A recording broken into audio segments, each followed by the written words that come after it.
I'm here to talk about success. I went to college. I went and worked out 5 hours a day, and I was working on construction, because in those days in bodybuilding there was no money. I didn't have the money for food supplements or anything, so I had to go to work. So I worked on construction.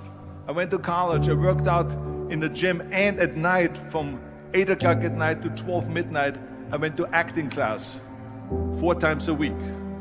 So I did all of that. There was not one single minute that I wasted. And this is why I'm standing here today. With the age of 20, I went to London and I won the Mr. Universe contest as the youngest Mr. Universe ever. And it was because I had a goal. You see, if you don't have a vision of where you go, and if you don't have a goal where you go, you drift around and you never end up anywhere. So people always ask me, when they saw me in the gym in the pumping iron days, they say, why is it that you're working out so hard? 5 hours a day, 6 hours a day, and you have always a smile on your face. The others are working out just as hard as you do, and they look sour in the face. Why is that? And I told people all the time, I said, because to me, I'm shooting for a goal.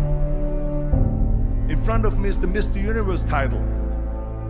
So every rep that I do gets me closer to accomplishing that goal, to make this goal, this vision, turn into reality. And Muhammad Ali worked his butt off, and I saw it firsthand. And I remember that there was a sports writer that was there in the gym when he was working out and he was doing sit-ups. And they asked him, how many sit-ups do you do? And he said, I don't start counting until it hurts. Now think about that. He doesn't start counting his sit-ups until he feels pain. There is no magic out there. You cannot get around. You have to work and work and work. Make sure of this and make sure of that and all that stuff. So it's work. And it drives me crazy when people say they don't have enough time to go to the gym for 45 minutes a day and work out. Or to do something for 45 minutes to an hour a day to improve. If it is physically improve or if it is mentally to improve. So it drives me nuts because when people say we don't have the time, we have 24 hours a day. We sleep 6 hours a day, so that gives you still 18 hours. So there's someone shaking their head out here in front. They say probably, I don't sleep 6 hours, I sleep 8 hours, right? Or just sleep faster. So we have 18 hours a day. The average person works around 8 to 10 hours. But you can see how much time there is available if you organize your day. So you got to work hard. I hate plan B. And I tell you why. Because we have so many doubters, as I've said earlier, the no-sayers. We have so many of those people that say no and you can't do it, that's impossible. That is okay because we just turn off, as I said earlier, and we listen and we hear the no being a yes. You can't do it, you can do it, and all of that. So that is possible to do that amongst all the negative people around you. But when you start doubting yourself, that's very dangerous. Because now what you're basically saying is that if my plan doesn't work, I have a fallback plan, I have a plan B. And that means that you start thinking about plan B, and every thought that you put into plan B, you're taking away now that thought and that energy from plan A. And it's very important to understand that we function better if there is no safety net. Because plan B becomes a safety net. It says that if I fail, then I fall and I get picked up and I have something else there that will protect me. And that's not good. Because people perform better when there's no safety net.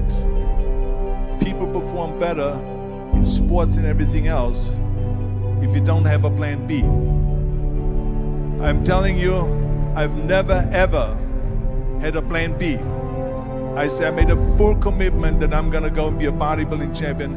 I made a full commitment that I'm gonna be in America. I made a full commitment that I'm gonna get in the show business and I'm going to be a leading man. No matter what it takes, I will do the work. I will do the work over and over and over until I get it. And the reason, one of the main reasons why people want to have a plan B is because they are worried about failing. What is if I fail, then I don't have anything else? Well, let me tell you something, don't be afraid of failing, because there's nothing wrong with failing. You have to fail in order to climb that ladder. There's no one that doesn't fail. Michael Jordan said in one of his interviews, when they said, "You're unbelievable, you're the greatest basketball player of all times." I mean, tell me about that. And he says, well, you're just mentioning the successes. But he says, for me to become the greatest basketball player, I missed 9,000 shots. Does it make him a failure? No. He's one of the greatest basketball players of all times, but he failed 9,000 times. Do you get it? We all fail. It's okay.